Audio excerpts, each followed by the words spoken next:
When people think about humanoid robots, they usually picture machines doing backflips, dancing, or pulling off some impressive stunt on a stage.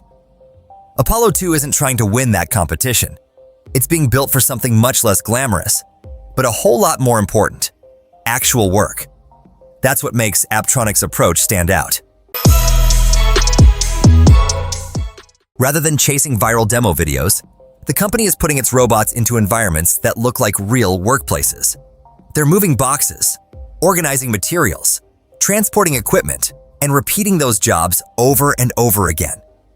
It may not look exciting at first glance, but that's exactly how a robot gets better. To support all of that, Apptronik built Robot Park, a training facility in Austin, Texas, covering nearly 90,000 square feet. It isn't designed like a showroom where everything is perfectly staged.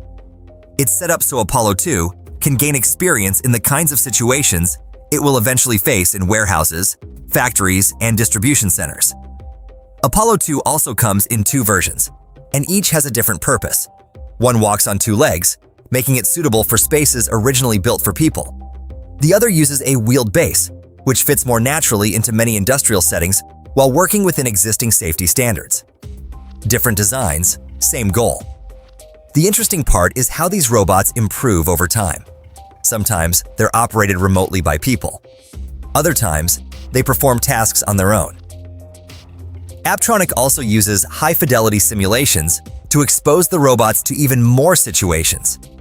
Every successful job adds another piece of experience that can be used to improve future performance.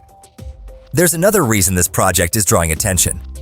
Apptronik is working with Google DeepMind, and the data collected by Apollo 2 helps train future robotics AI models.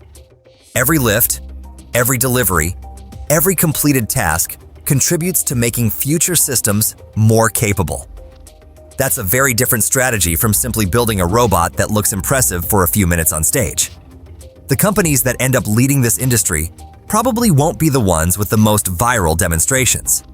They'll be the ones whose robots can arrive at work every day, handle useful tasks consistently, and continue getting better the longer they're deployed. Apollo 2 is aiming squarely at that future. And if this approach works, seeing a humanoid robot working alongside people may become surprisingly ordinary much sooner than most of us expected.